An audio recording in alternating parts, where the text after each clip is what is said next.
ಹೇಳಿ ಅಮ್ಮ, ಏನಾಯ್ತು, ಏನು ಎಷ್ಟು ಟೈಮ್ ಆಯ್ತು ಮದುವೆ ಆಗಿ? ಮದುವೆ ಆಗಿ 7 ತಿಂಗಳಾಯಿತು ಸರ್. ಡಿಸೆಂಬರಲ್ಲಿ ಮದುವೆ ಆಗಿದ್ದು. ಮದುವೆ ಆಗಿ ಸ್ಟಾರ್ಟಿಂಗಿಂದನೂ ಮದುವೆ ಆಗಿ 1 ತಿಂಗಳಿಂದನೂ ರಾತ್ರಿ ಕುಡ್ಕೊಂಡು ಬರೋದು, ಮನೆಗೆ ಕುಡ್ಕೊಂಡು ಬಂದುಬಿಟ್ಟು ಜಗಳ ಮಾಡೋದು. ನಿಮ್ಮ ಮನೆಯಿಂದ ಏನು ಕೊಡಿಸಿದ್ದಾರೆ ನನಗೆ ಅಂದರೆ ಫುಲ್ ಮದುವೆ ಖರ್ಚೆಲ್ಲ ನಮ್ಮ ಮನೇಲಿ ಸೇರಿಬಿಟ್ಟು ಮಾಡಿದ್ದು. 18 ಲಕ್ಷ ಖರ್ಚು ಮಾಡಿಬಿಟ್ಟು ಮದುವೆ ಮಾಡಿದ್ರು. ಇವ್ರು ಡೈಲಿ ಮದುವೆ ಆಗಿ 1 ತಿಂಗಳಿಗೇ ಡೈಲಿ ರಾತ್ರಿ ಕುಡ್ಕೊಂಡು ಬಂದುಬಿಟ್ಟು ಮನೆಗೆ ಬಂದುಬಿಟ್ಟು ರಾತ್ರಿ 12-1 ಗಂಟೆಗೆ ಮನೆಗೆ ಬರೋರು. ಬಂದುಬಿಟ್ಟು ಜಗಳ ಮಾಡೋದು, ನಿಮ್ಮ ಮನೆಯಿಂದ ಕಾರ್ ತೆಗ್ಸ್ಕೊಬ ಅಂತ ಹೇಳೋದು.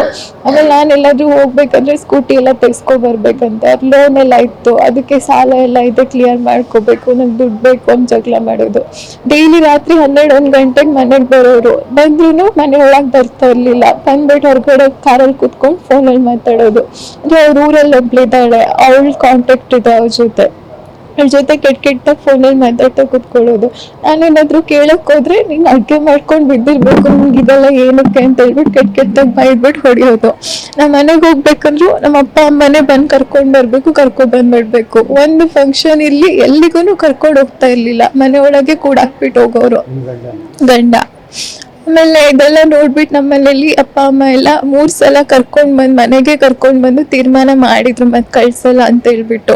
ಆಮೇಲೆ ಮತ್ತೆ ಅವ್ರ ಅಕ್ಕ ಬಾವ ಅವರು ಎಲ್ಲ ಬಂದು ಇಲ್ಲ ಇನ್ನೊಂದ್ಸಲ ಚೆನ್ನಾಗಿ ನೋಡ್ಕೋತಾರೆ, ಈ ಥರ ಆಗಲ್ಲ ಅಂತೇಳಿ ಮತ್ತೆ ತೀರ್ಮಾನ ಮಾಡಿ ಕರ್ಕೊಂಡು ಹೋದಾಗ್ಲೂ ಅವ್ರ ತಮ್ಮಂಗೇನೆ ಸಪೋರ್ಟ್ ಮಾಡೋರು. ಇಲ್ಲ ಏನಾದರೂ ನೀನೇ ಸ್ವಲ್ಪ ಅಡ್ಜಸ್ಟ್ ಮಾಡ್ಕೊಂಡು ಹೋಗ್ಬೇಕು, ಈ ಥರ ಇನ್ನೊಂದ್ಸಲ ಆಗ್ದಂಗೆ ಮನೆಯವ್ರಿಗೆಲ್ಲದನ್ನು ಹೇಳ್ಬಾರ್ದು ಅಂತ ಹೇಳ್ಬಿಟ್ಟು.